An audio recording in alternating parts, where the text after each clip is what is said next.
I am so excited to introduce our incredible panelists. A little bit about me as well. I'm moderating this session, and I'm the field marketing manager here at Bevy. I also host a podcast called Create Community, and I founded a community called Fuck Up Nights Toronto. It's part of a global community where people share stories of professional failure and lessons learned.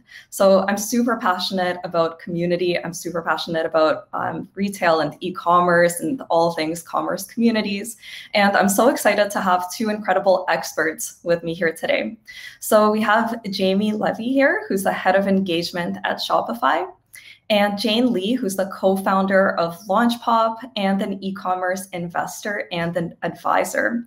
Jane, Jamie, welcome to the Bevy stage. Hello. Nice to meet everyone. Awesome. Thank you so much for taking the time to join us here today. We're so excited to dive into this discussion. So before we get into it, I'd love to hear a little bit more about each of you. So I'd love to learn how you actually started doing what you do today, and share a little bit more about what you actually do in your role. So Jane, let's start with you for this one. Yeah, for sure. Obviously Jamie works at Shopify. I used to work at Shopify, so I know Jamie as well. And so I actually initially started my career in CPG. So I was at General Mills and PepsiCo as a brand manager, started my first company, which was a lingerie brand, sold it, and then joined Shopify. And I worked on a lot of cool stuff as their entrepreneur in residence, left Shopify and then started LaunchPop with my co-founder. So what we do at LaunchPop is we launch e-commerce businesses, typically in the CPG space. We help them find product market fit. We do their branding, their website, we launch them, and then we help them grow through performance marketing. We also invest in companies as well, just because we have such great deal flow of companies that have come to us. And we actually help our founders get funded to the next level. So that's another part of our business that we help our founders with too. That's incredible. What a cool career journey. And Jamie, can you share a bit more about yourself? Absolutely. And I did not know Jane when she was at Shopify. We actually met at a conference like 2 years ago. And so, yeah, like ships passing in the night at Shopify. I'm Jamie. I started in this industry. I was on maternity leave and was a freight broker at the time, and realized that I really didn't like my job and I didn't want to and couldn't afford to stay home with the baby. And there was a person who I had met through the Jewish community in LA who was very outspoken on Facebook about how much she loved her job. And I was on mat leave. I wanted to love my job. I was about to go back to work. I asked her if she would meet me for coffee to talk about, I was so jealous. I wanted to love my job. She worked in commerce and ended up bringing me in. I was at Magento for 5 years, where I had no experience. Obviously, I worked in freight. But while I was there, I had child and didn't like any of the clothes for kids. I created my own brand of kids t-shirts and would just iron funny sayings on them it was an amazing way to meet parents on the weekends, because I would use quotes from movies that I really liked, like Billy Madison, and it was just an instant draw. And it was an awesome way to meet parents, which is not that easy as a working parent. I built that on Shopify while I was at Magento, managed the strategic portfolio at Magento, and then started talking to Shopify, where I've now been for 4 years, and I head up engagement in the Western region. Super cool. I love that. I'd love to see in the chat, has anybody else made a pivot during a mat leave or another type of leave from work? I feel like I've been hearing a lot of these stories, and especially during the pandemic, I feel like people really took the time to kind of rethink their careers and make some kind of move themselves. So congratulations, that's amazing. I should add that I now have 2 kids, and my older son is about to turn 9. So that was 9 years ago. I was at Magento for 5 years. And I've now been at Shopify for 4. Very cool. So I'd love to jump into this world of community. I think everybody defines community a little bit differently, and I don't think anybody has, like the definition of community. And I think that's really fascinating. So I'd love to hear from each of you how you define community, and if there are any communities that are meaningful to you, whether it's through your professional world or a personal community that kind of influences and shapes how you sort of approach it in your role. So Jamie, let's start with you for this one. I might not make some friends in the chat right now, but I don't think the community can even be defined. I actually really shy away from that word. I think that it can mean a lot of different things. And what I'm really interested in doing is creating opportunities for people to make connections. And it can be like within a community, it can be within a group. It's just about creating the space and the forum for those kinds of connections to happen. Some communities or groups that I'm a part of, a lot of them are unintentional and are just situational. Like I live in the Grant School District in Santa Monica. And so I'm part of that community, I guess. I live in Sunset Park. I'm Jewish. I go to a Zumba class and I feel very, there's a connection to those people because we show up at the park every weekend. But as far as formal communities, everyone thinks so differently about it. And I think that I'm on one end of that spectrum. I feel pretty strongly about paid communities. There's a lot of pressure, and I haven't been a part of one where I've made the kind of connections with the community as opposed to individuals that hasn't really been important to me. And so I actually challenge people, what does it mean to be a part of a community, and what are you trying to get out of it, if not connections, and how many people can you really connect with? Yeah, I think you touched on something so interesting there, because I think a lot of people misdefine audience and community, right? And community has become sort of this buzzword, and people are calling their email list a community or their social following a community. But I think you really nailed it by saying it's all about making those connections and connecting people to each other and helping them help each other. Jane, what about you? Yeah, I totally agree, because it's community is such an invisible thing, right? What is the minimum number of people that have to belong to a group to call it a community? Can it be 2 people, right? Or can it just be or does it have to be 100? I think there's this weird concept of what community means to marketers, and they constantly use it in marketing terminologies. Whereas I think community is just literally just what kind of personally what you identify as. And then that's it. You don't even need to feel like you belong in an establishment that has a label, right? You can just feel like you identify as something, and then identify as someone who is a part of that community, whether you see it physically in your world right now, or, they're dispersed amongst the earth. I and think who's that's to say you belong. Yeah. If it's a self-identification, that's one thing. And that's why, some of the paid communities, I don't know, that the whole, I love what you said about it being, it's a non-tangible, unless you get a badge or something, or some swag that says you're a part of something, or some sort of branding. And then we could talk about cults, but it really is. And then do you belong forever? Are there communities that you graduate from? If I moved, I'm not part of the Santa Monica community anymore. And so there's all these existential questions. I agree. Yeah. And as a person, you evolve over time, and what you identify as also evolves as you change. So your communities will always change. But I think it's it's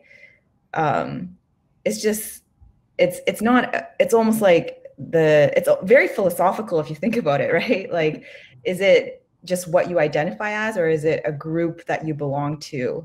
And do you need to belong to be in a community? And what does even belonging mean, right? Like, do you need to and you have to connect with everyone within it.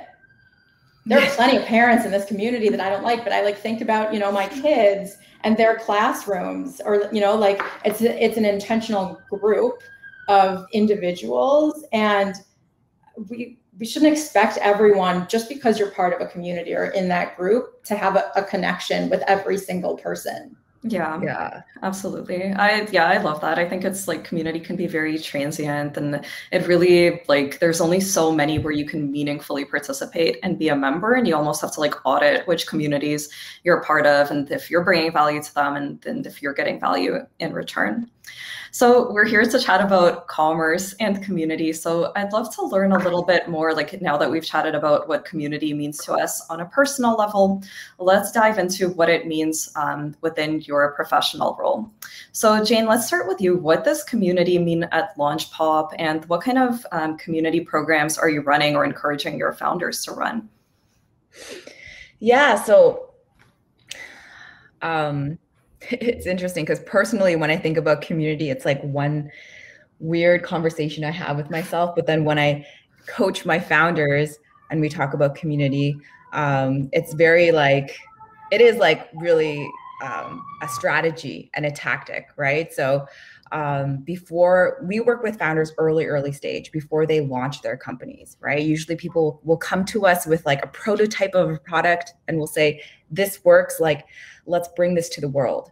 And so, while we're doing testing around product market fit, one of the things that we encourage our founders to do is create a closed off either Facebook group or Instagram account, or there's multiple other kind of tech platforms where you can create a private community.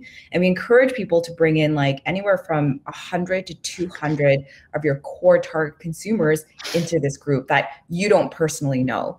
And this becomes your kind of your beta group / community / focus group, right? So as we're building the brand and the business with the founders, every single decision we make, whether it's oh, what should the logo be? What type of content should we actually push through the website? What should the color of the cap be for this product, right? We actually put it up as a poll to this community. And so what ends up happening is that these people feel like they're co-creating the business with the founder over time. And it's a lot of work for the founders, right? Because the founders have to be constantly kind of in this community, talking to them every single day. It can't just be a one-way street. It has to be them engaging with every single person. And all the founders are like, oh my God, this is so much work. And I'm like, yeah, because it has to be genuine, right? You have to make them feel that you genuinely want to create this business and brand with them. And it's so important too, because I think that a lot of founders end up not getting enough feedback when they're creating their businesses, right, with their consumer, because at the end of the day, you yourself are not the consumer. That's such a biased way of building a business. And so over time, they really start valuing this small community, and that small community, when they actually see the founders executing on what they want to see from the founder, start inviting their friends because they see that it's a genuine community that actually has actionable kind of results. And that community just ends up growing over time. And some of our founders are now at 10,000 to 20,000 members in their community now after 3 to 4 years. So that's something that we encourage all of our founders to do, and be genuine about it. And over time, obviously, it gets to be a lot. So they end up hiring their second hire on their company is actually a community manager. That's amazing. See the value from it, right? So yeah, it's kind of how we approach it. That's so cool. Yeah, I feel like some of the best examples of brands, like Glossier is one that jumps to mind. They built a community first before launching anything, and that's where they got their product feedback from, and really everything, and they co-created their brand with that community. So that's really amazing. I love that you're facilitating these types of programs. And Jamie, what does community mean at Shopify, and what does that look like within your role and the types of programs that you're running?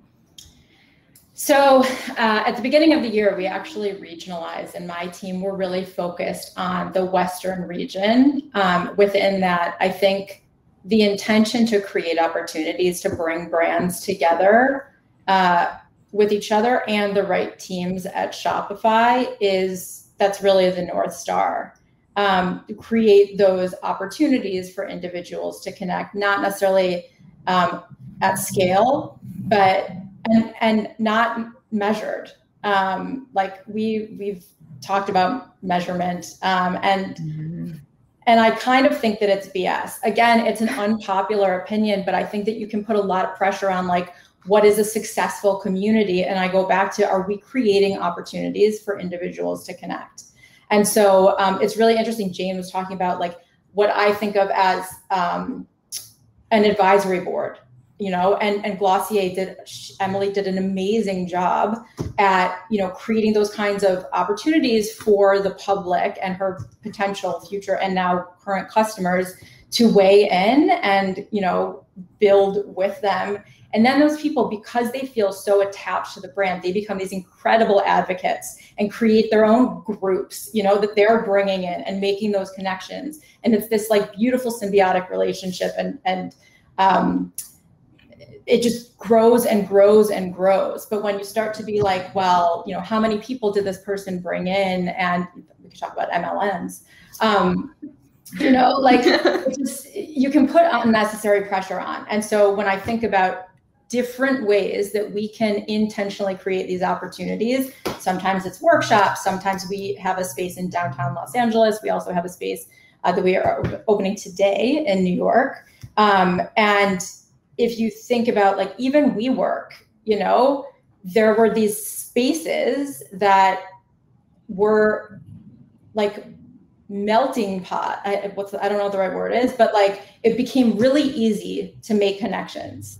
And people went there for work, and it was just like, you know, you could be in the cafeteria part, in the kitchen part, and just start talking to someone, and you're automatically like, you're part of that community and you have something in common, and that you just showed up there at the same time. So I think that that's something really interesting. Not an easy way. Nothing about this is easy if you put too much emphasis on it. But like, if it's like, okay, let's create these opportunities. I used to rent before the pandemic, like a room in a restaurant. And I would always insist on round tables. And if the restaurant didn't have round tables, then I would bring them in and just put people at a table, throw out a topic. It doesn't matter if they talk about it. This isn't about us. It's not about the person who's responsible for like building the community or creating these opportunities. It's honestly about creating spaces for people virtually or in real life to make connections. And sometimes you can start it in one way and finish in another. And so I actually think content can be such an amazing way to do that. Letting people tell their stories, and then as they resonate with people, you know, we do something called a merchant mentor series, where it's, you like break the barrier at the beginning by doing something like a fireside, like a casual conversation like this, and then opening it up for Q&A and doing roundtables. And then like that inspiration is, I think, so important, but it's about not making it so awkward. If I were to try to meet Jane, you know, I would go on LinkedIn, or, you know, it was happenstance. We happened to be at this. I think we were both speaking at a conference actually. And a mutual friend introduced us. They were like, how do you not know each other? And it was so organic and so not intentional. And I've been in situations where it's like, because you're in the same space, like, oh, you automatically should be connecting, but you don't have to connect with every single person. And so when there's not that emphasis and there's not that measurement of like, how many times did they connect after that initial introduction? It's like, I think if we all kind of have a little bit of a shift in making more intentional space for people to connect.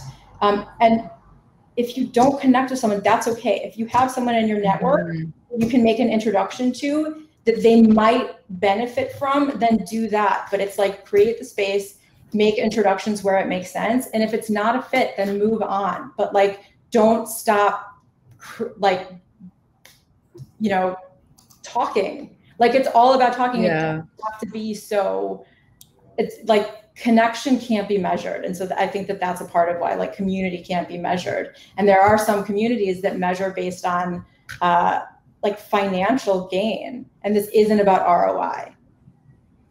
Yeah, it's so interesting that you say that, because like I feel like because I work with founders who are so early stage and they have to essentially raise money, right? So when they talk to these investors and they emphasize community, so many of the investors will be like, okay, like you're spending a lot of time and resources in this community. What's going to be the ROI on it, right? And I always coach my founders and say like, look, like it's a long-term game. Like, and it's like, honestly, going to be the only thing that's your defensibility against other competitors, to be quite honest, is your community, right? Because that is your retention and that is your engagement. But to actually be able to like measure it is hard, because like as fluffy as it is, my measurement is love. You know, like it's affinity. Love. It's totally, yeah, it's like love between each other and love for your brand and love for what you've created. Right. And it's something that you will see later on, but it's a long-term game, and it's something you have to invest in, I think, if you want to stand, you know, throughout time and keep a brand that's consistent and grows. Absolutely. And to bring it back to commerce, which I know is why people are here, you know, like people are like voting and attaching themselves to brands with their dollars. And you know, it's not just about the product anymore. And to be a part of it, like we talked about Glossier, Outdoor Voices does an incredible job of this. Allbirds does an awesome job. You know, they create spaces where people actually like want to hang out. I mean, I'm sure someone's done a deep dive about the way that Allbirds has actually like created a bunch of their spaces. It's incredible. It's because they know who's coming in and they make it so that people can, you know, like come in and connect. I think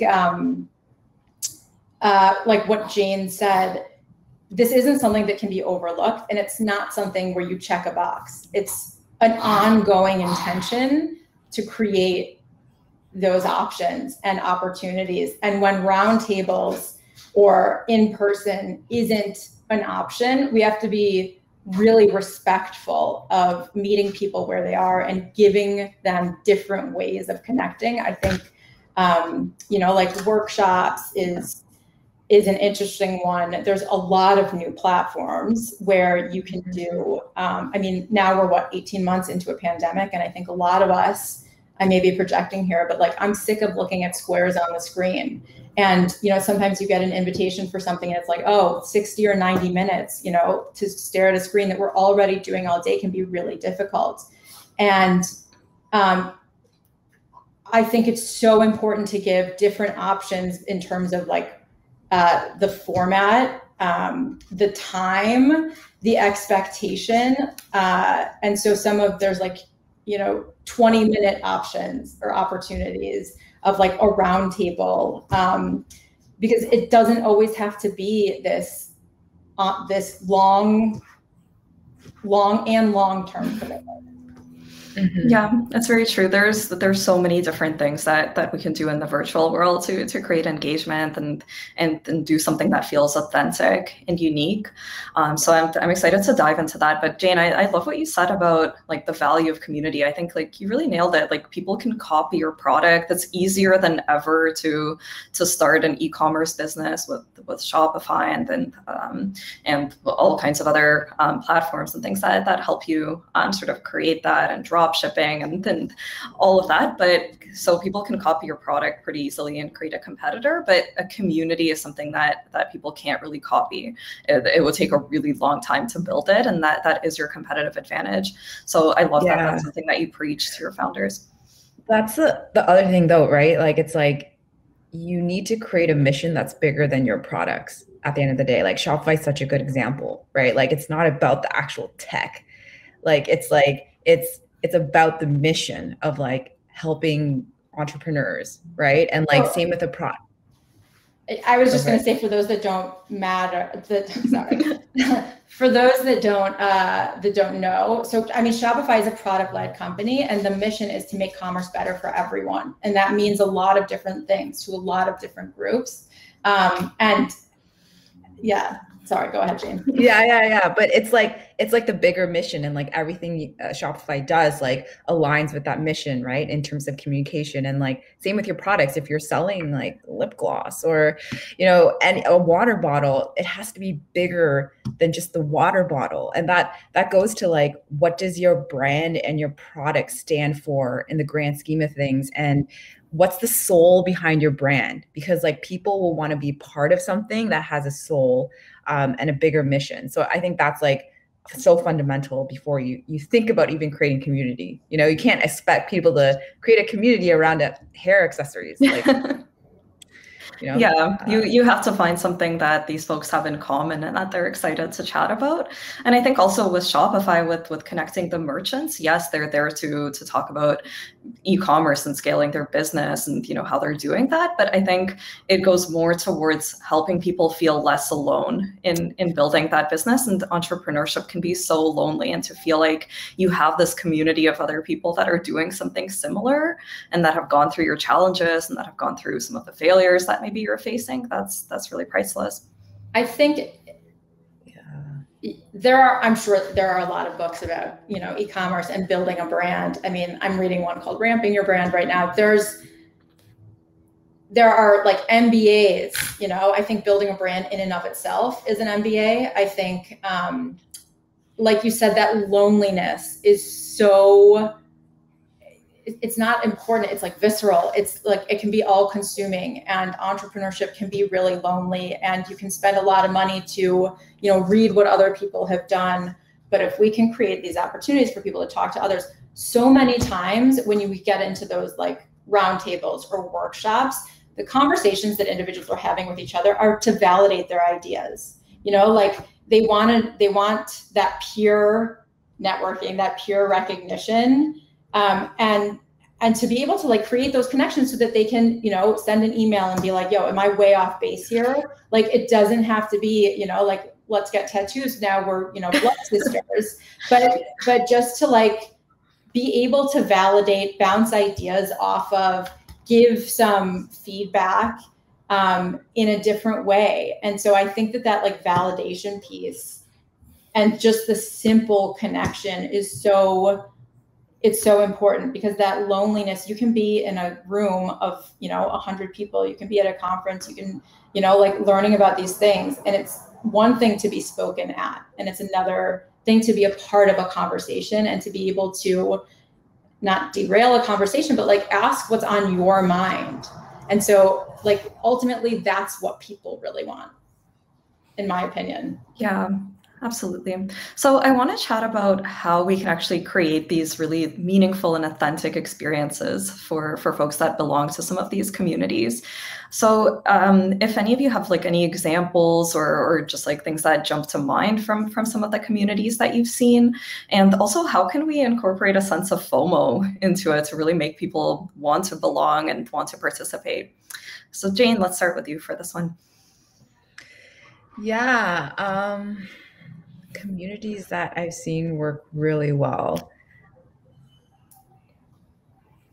I mean, like, I think there is this sense of there needs to be, I think, like somewhat of a structure behind your community if you really want to start one, right? Obviously, we talked a lot about making it genuine and like just making it almost organic by finding people who are just passionate about it. But there needs to be some kind of structure behind it in terms of getting quality people in this group, right? So like one of the things that we do, like just like putting some context and examples around it, is we actually make people answer questions before they enter in any of our online communities. It's almost like an application of some sorts, and it's not to be exclusive, but it's only just to make sure that we're getting people who are highly intentional about joining it for the right reasons, right? And then the second part is there has to be someone who's like managing this community, or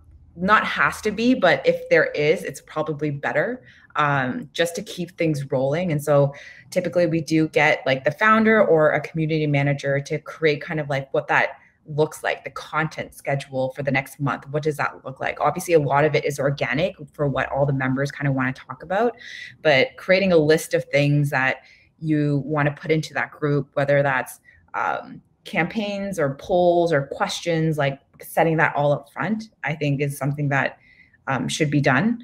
And then rewarding people with some things exclusively that other people that don't get, right? So I think like, you know, one of the things that we do in the communities with our brands is like they get access to samples of the product before it launches. And these samples are always in like bottles that are white and have like a marker that says like number 1002, you know? So it really truly, when they receive it in the mail, it really does truly feel like they just got it from the lab, right? And we do that intentionally because it makes them feel like, oh, wow, like I really will fill out this survey and give them input on the flavor or the taste, et cetera. And so I think that's important too, to think about what makes them exclusively different than everyone else so that they get like a more in-touch experience with the brand. So I think like those are some things that we do to create like that community feel, and some things, actionable things that some of you guys might want to take away. I love that. That's so cool. Jamie, what about you? Oh, you're on mute. You're on mute. I want everyone to hear my dog scratching at the door. I don't know that there's that much that I can add to that. I mean, I think that that's really captured, and the FOMO is interesting, and that like you have to think about what is scarce, and whomever is leading the community, or is that person that the individuals, the group looks to, has to be a good listener. You know, it goes back to not wanting to be like spoken at, and feeling like you're helping to build even what the community means. I think having it always has to be a two-way conversation, no matter what. I think is really important. Also, you touched on the something unique that not everyone gets, and there's a lot of times when I like roll my eyes at swag, but sometimes there's a reason that people get really excited about it, and the pride that they have to align themselves with a certain brand or a certain group. There are so many different ways that different brands and groups do this. Sometimes it's something like tangible. Sometimes it's something that you can put on your LinkedIn. A community that I align with, I did Seth Godin's Alt MBA last summer. And there's, I was part of a cohort, which was part of a bigger group that went through it at this particular time. And there are these alumni, and I'm so much more, I'm not best friends with everyone from my cohort. I made 2 incredible connections. But I'm part of that group, and I have a challenge coin. And there's not a ton of swag with it, but that alignment I proudly have on my LinkedIn. I don't know if that answered the question. Yeah, totally. Yeah. And little side note, I just want to say, so big Seth Godin fans over here at Bevy as well. We actually have him keynoting our CMX conference that's coming up. Nice. So I'll share a little bit more information about that at the end of the session. I also have a booth set up for it if anybody wants to learn more, but we're so excited to host him and to have him share his thoughts about marketing and community and everything in between. Yeah. CMX was incredible last year. I can't wait for this year. It's going to be awesome. And I kind of like love what Jamie said, because I think it's all about like the quality of the people that belong to the community versus the quantity, in my opinion. And like, if you think about like the MBA that you just went to, as well as like YC Combinator and like all these other communities, it's like the alumni and the group is the thing that people actually get most out of it. The workshops are great. The presentations are great, but the thing that's most valuable is actually belonging to this community and getting access to like alumni, and the alumni looking at you and being like, oh, great, I know what type of person you are because I know the quality of people that they accept, right? So let's talk. How can I help you? And I think that's like important to think about, because I think a lot of people are like, I have 10,000 people in my community. It's like, okay. But like, I think what's a more important question is like the quality of people and the quality of the engagement and what they do for the community. I think is, and also creating the opportunity so that it's not intimidating to speak up and for individuals to make it what they want, which is why, some of those groups or communities with 1,000 people or more, I mean, even 100 people. Like, I think there are different situations. There are different, I don't know that there's a magic number, but I'd rather create more opportunities for individuals to connect than one big opportunity for a lot of individuals to connect, because I think there's a pressure and there's, you know, time is scarce.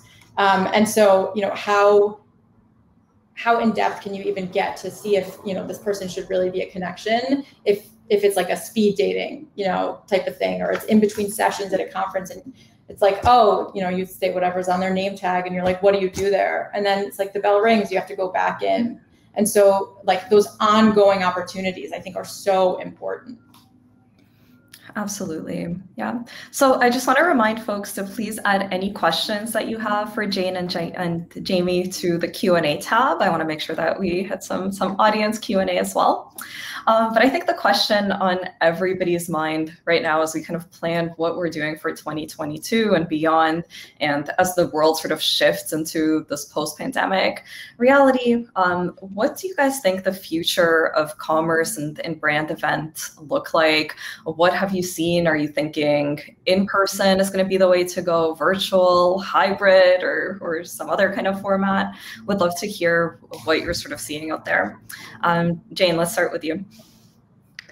I would want to hear what Jane, because like for me, I feel like a lot of the community that I help my founders with is online. Yeah, for sure. And like I can speak to like the communities that I'm part of, but I would love to hear Jamie's thoughts on this, because I know that she's like really thinking about offline and online and how to manage that. For sure. Yeah, let's start with that. And Jamie, as you mentioned, like Shopify just invested in a beautiful space in New York. Yeah, tell us a little bit more. I think the future is going to be a mix of everything. And you need to be able, you know, brands, larger organizations, everyone needs to be able to offer different kinds of events and those opportunities. And so some online, some that are in person, and some hybrid. I think there are some brands that are doing cool, like viewing parties for people that can't be in person. I mean, let's be honest, the pandemic threw everything into upheaval, but I also think that it's in an awesome way challenged us to think about like what virtual and digital communities look like, and time frames, and the evolution of a community, and all of the different things. As far as, sorry, my dog is really dying. No worries. What the future looks like. I mean, I think it's going to ebb and flow for a while. I'm personally someone who gets really charged by in-person meetings. I think that it's really difficult to connect online and digitally, but I think that it's what the circumstances of today are. I know. But I do think in-person IRL opportunities hold so much weight, and moving forward, you need to be so committed and so interested in being a part of whatever that event is, because not only, like, I don't think that we thought about the risk associated with being in a group of people until recently. And like, sometimes it's like, oh, you know, like traveling to do something, it's the time, it's, you know, maybe like the financial burden of doing that. But now it's like, who are you actually aligning with, and like putting yourself, you know, like in an actual physical relationship with. Sorry, can you hear my dog? It's all good. Sorry, on his way out. Jane, yeah. Like, yeah. And so I think it's going to be everything. And sometimes it might even be a text message. It might be, you know, a Facebook group, which I think as organizations and brands, everyone has to think about, like, what are you aligning with? You know, like for Facebook, not to get political, but, you know, there were a lot of headlines in the last year, and like there was some like alignment where some brands, I think, questioned if they wanted to use Facebook for their community from a privacy and data perspective. And I think for IRL events, I mean, I struggle this right now. I'm so curious if the audience is thinking and struggling with this as well. And even you, Jane, does Shopify want to be aligning with in-person events right now and potentially be contributing to putting people at risk? Yeah, I think like for us, it's like because we just like live and breathe just like digital and online, our whole kind of focus is being able to create and emulate in-person community but online.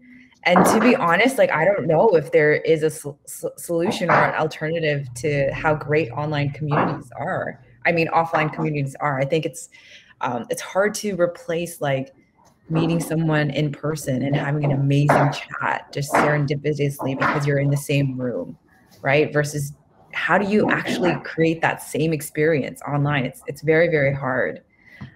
So I think like it's cool to see like all these online platforms come up and all this new technology around it to try to make it feel like that.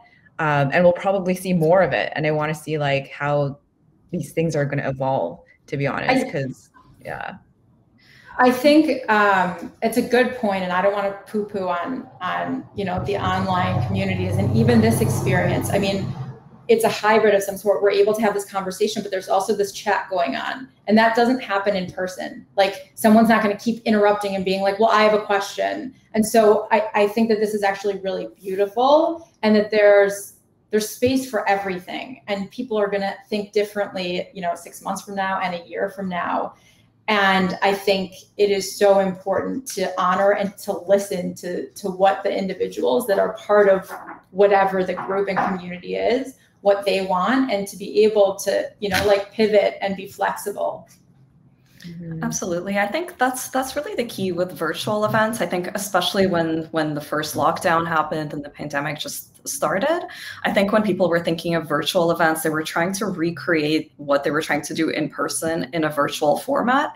And that just doesn't work, right? Like of course, the networking is not the same, that the serendipitous connections don't really happen as much. There's ways to facilitate that, but you can't fully recreate something that happens in person in a virtual format. I don't think anybody could argue that. But that being said, I think the world of virtual, it opens up all these other opportunities that weren't possible in the in-person world. Even for me, as an example, I run the community called Fuck Up Nights that I mentioned at the beginning. And pre-pandemic, we were hosting monthly events in the Shopify space in Toronto, bringing people together always in person. I never thought about doing it in a virtual format before the pandemic hit. And we pivoted to online, and then we started being able to continue that conversation about failure, bring in speakers that maybe we wouldn't have been able to get before, who are maybe just extremely busy with their schedules, couldn't really make that commitment before. In an online format, it was a lot easier for them to make that commitment and to talk about their failure story. But something that really opened my eyes with that is that I really thought that this was a very accessible and open event. We hosted in the Shopify space, which was accessible, really easy to get to, core of downtown Toronto. Tickets were a really reasonable price. We also had pay what you can tickets. We gave away free tickets to different groups. So I thought it was super accessible. It could not get more accessible than that.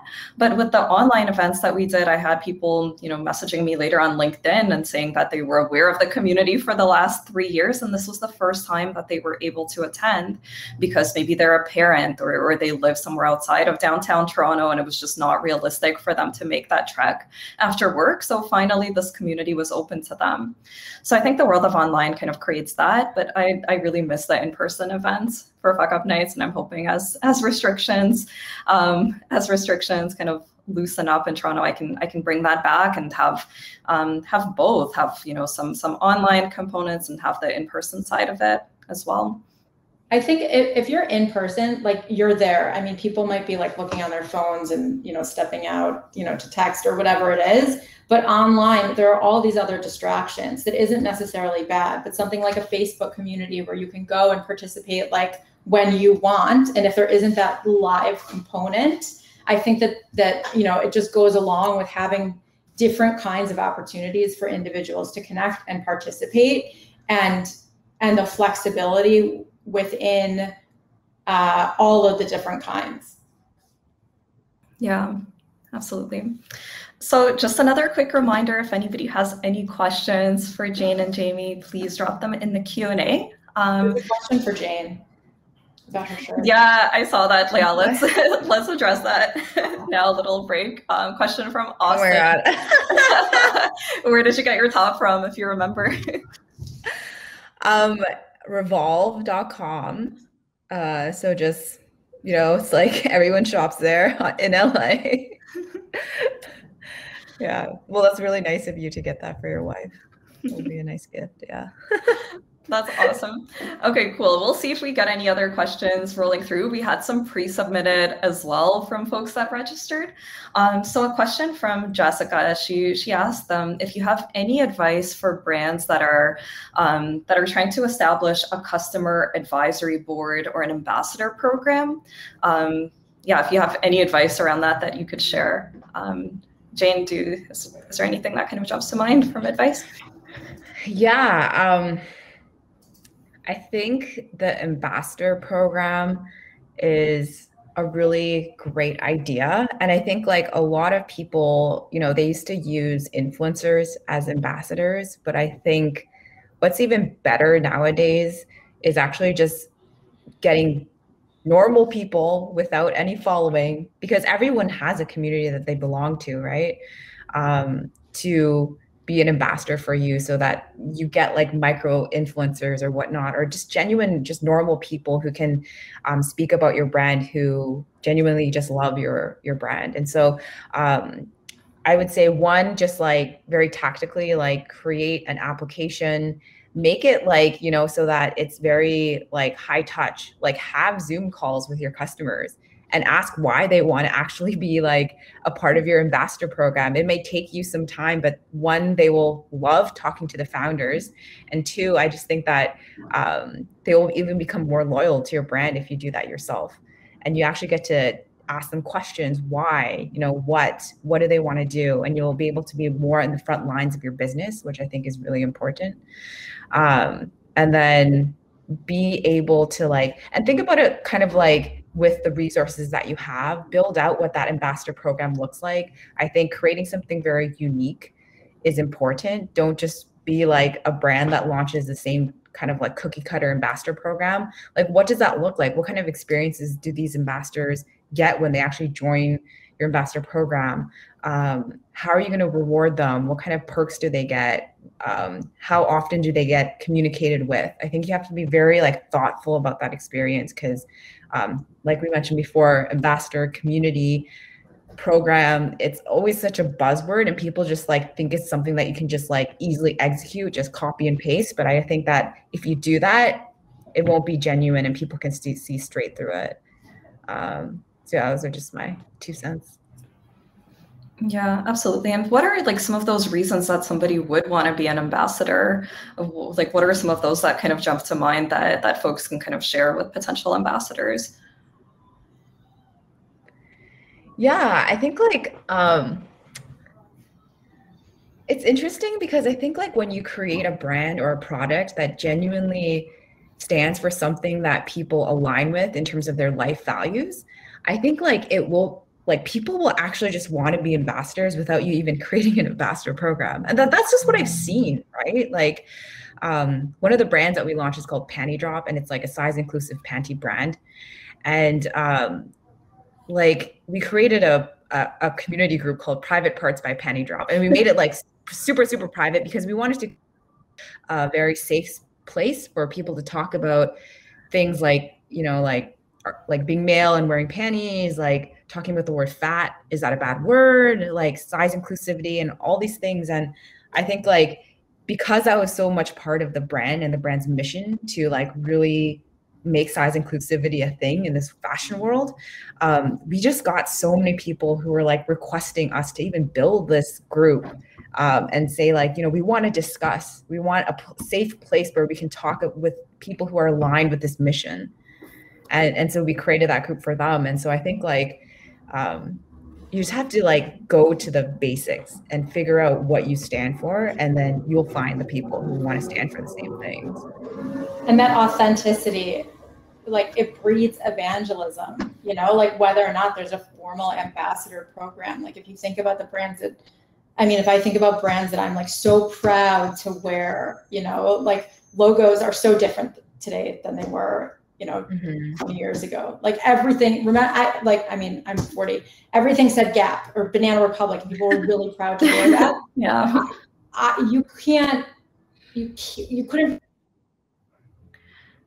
Asking about my I'm not offended by, but like Patagonia is such they're a great example of a brand. I think that people like are so aligned with their mission. They're so open about their mission, and you know, their stance is, it's not even that it's controversial. It's that like it's so true. They're so authentic and they're so proud of who they are, that people are proud to align with that brand. And I don't even think they have like any paid, you think about like athletes that, you know, are aligned with certain brands, and what does that mean? But like, who are the other people? Like you want to be with people who are like you, and people that have similar thoughts. And like it's that just automatic connection that's created because of something that, you know, the brand said, and that alignment, it's just so organic. Yeah, absolutely. I think Jane, you said it before as well, that you know, as a brand, you need to have some kind of wider mission behind what you do to really set yourself apart. And when it resonates, it truly resonates. And that's what sort of helps to create that community. Awesome. So we're almost at time here for the panel portion of this event. So I just want to say a huge thank you again to Jane and Jamie for taking the time and for joining us today and for sharing your incredible insights.